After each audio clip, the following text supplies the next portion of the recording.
Hello, everyone. My name is Nicole Pringle, and I'm the president of Gullah Business of Charleston.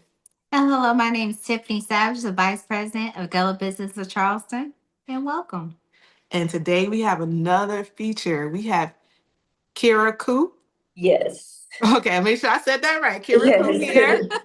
Yes. And she is a professional dancer and slash actress. Yes. Is that correct? That's Yes, correct. just all around artist. Artist. She's an artist. Yes. So we just want to thank you for coming on our platform. And we're going to just talk all about your journey, how you got started, and your latest projects and projects. So if you could just tell us a little bit about yourself. Yes, so I'm Kara Koo, and I'm originally from Philly. And so with dance, I started dance from a very young age. Like as long as I can remember, I've been dancing. And my mom put me in dance classes around 7 years old, and I just fell in love with it. And since she put me in there, I just grew up on stages all my life, doing all styles of dance. And I did that through elementary, middle, high school, and then in college, I was a dance minor. And then after college, I danced on sports teams in Philadelphia and also did touring, on a basketball team in China. And then after that, after I moved from Philadelphia, I moved to Atlanta and I started dancing in the dance industry, which was like a whole different world for me because I grew up on like technical dancing. And then I switched over to industry dancing, which gave me the opportunity to dance in like music videos and just making concept videos and just being more creative and telling different stories through dance. And then it led me into acting, and I fell in love with that too. And um, with dance, it's just always been my just it just made me feel the most alive, dancing and art and just creating. And it's just always been a safe place for me to just express my emotions and to learn what emotions are and learn what storytelling is. Um, and I still do it to this day. It's just is a part of me. It is me. So yes. So, how did your training experience being a dancer lead to your performance in Six Triple Eight? First, I would say the discipline that dance taught me attracted this role to me. And like I understood the role, and I understood what these women had to go through, and they also had the discipline to do the work that they had to do, and not only for them, but for the world. And I saw that correlation between me and the structure I had with dance and the structure they had with serving.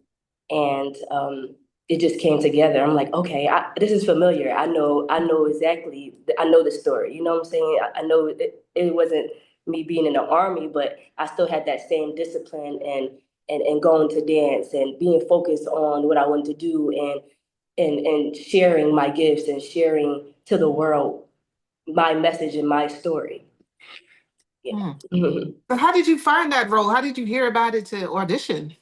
So it's a casting company called Cab Castings.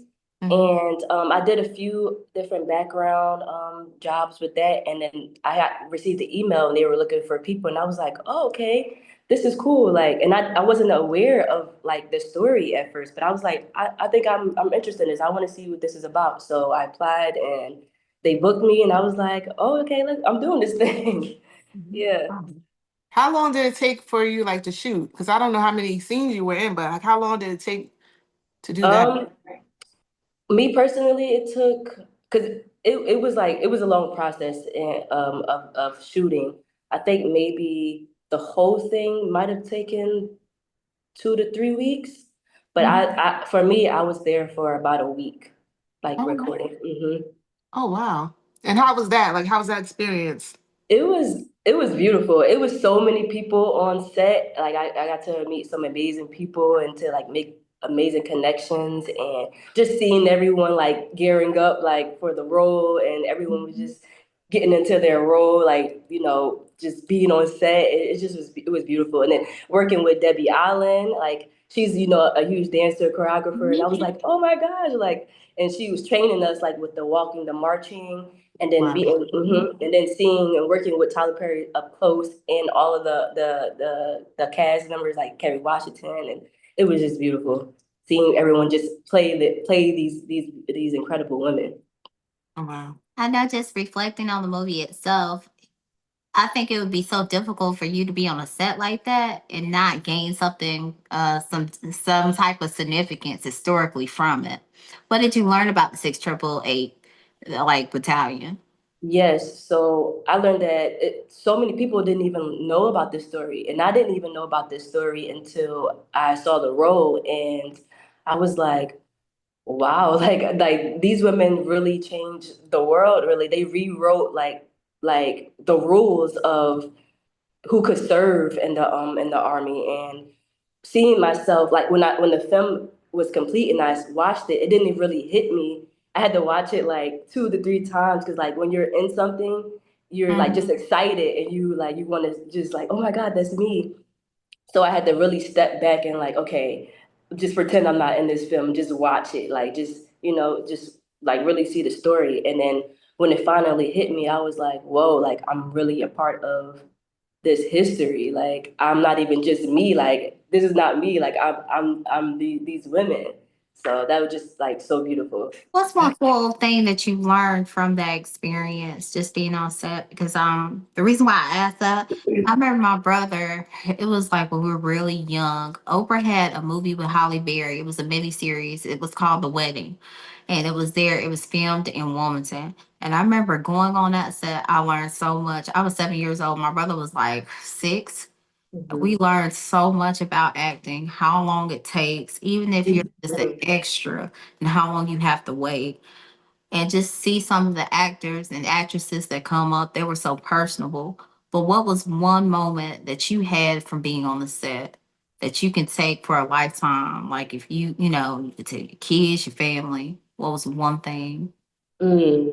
Oh my gosh, there's so many things, but yes, being on set is like you really have to have a lot of patience, because like one like scene can take the whole day.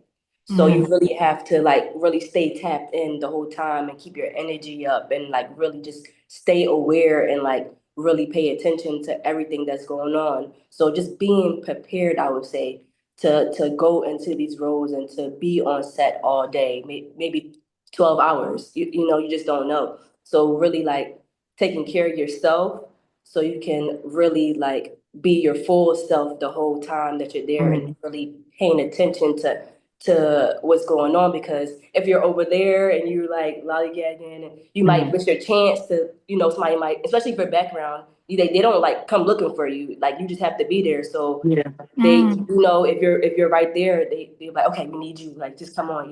So just really paying attention the whole time, and just being in those spaces where they're about to call people to come into the scene. So I would say that. What's your favorite part of the movie? Oh, I would say my favorite part was when the women were walking through, and then one of the guys had yelled down, was like, are you all the ones who, thank you. They was like giving the thanks to the women who, did the mail and everything. So they were giving thanks to them, and you could tell that they were like, oh, they were just doing their job, because that's what they had to do. But they really, at that point, they realized what they have done, and that they changed things really. And they were like, you saw the tears in their eyes, like, oh, okay, they noticed us.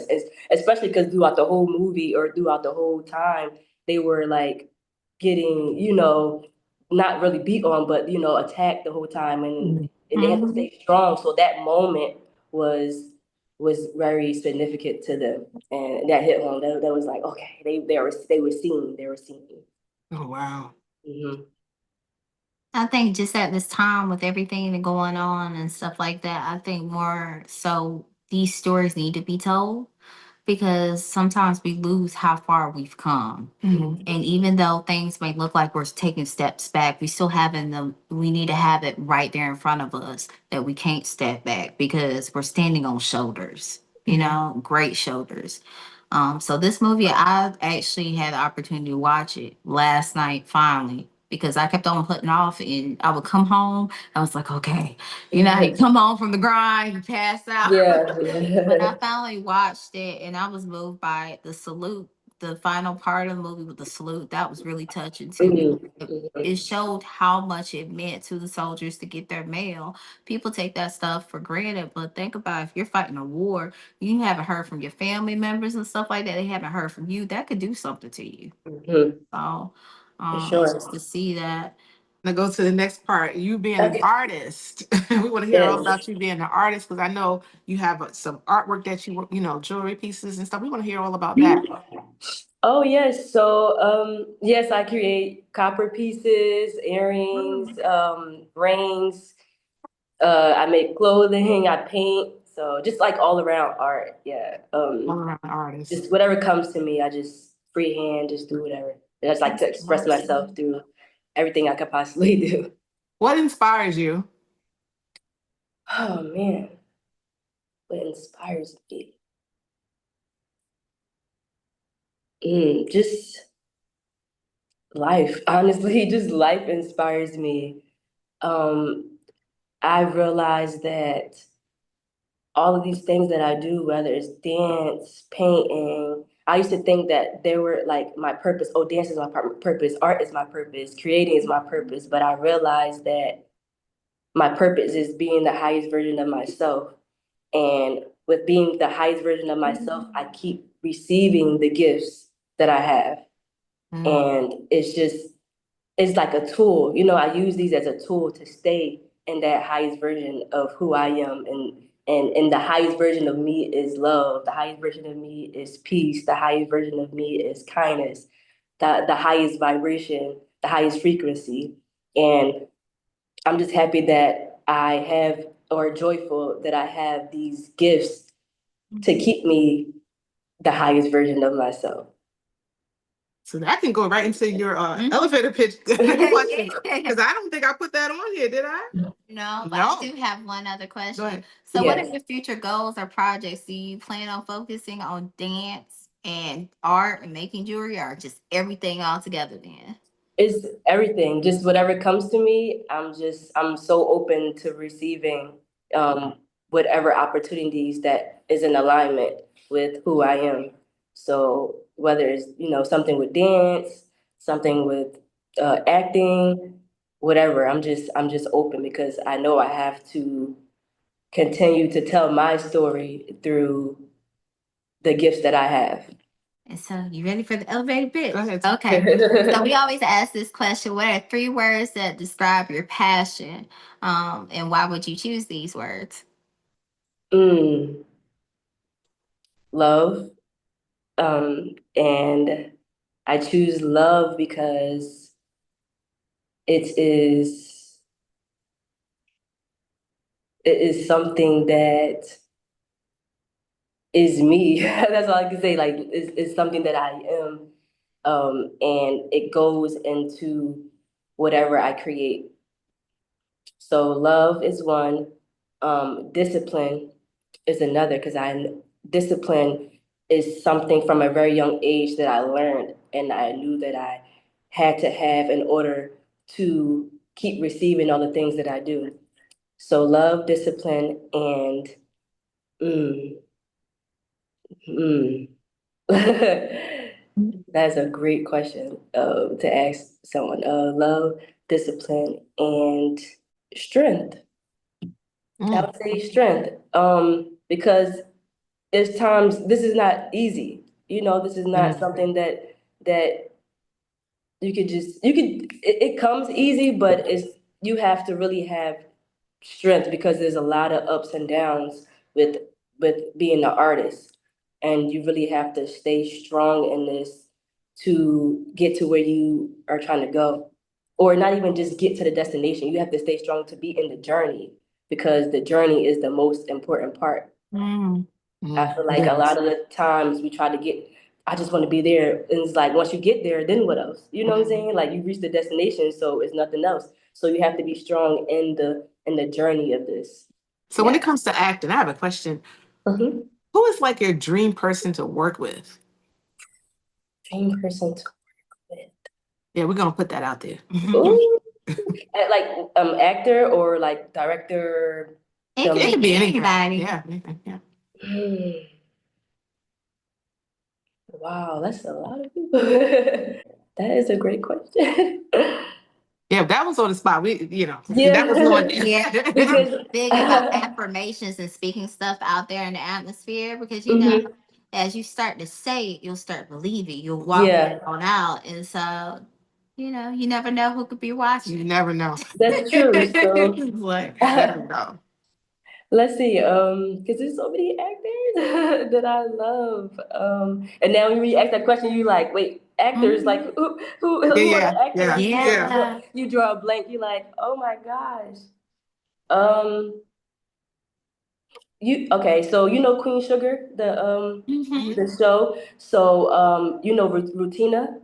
Yeah.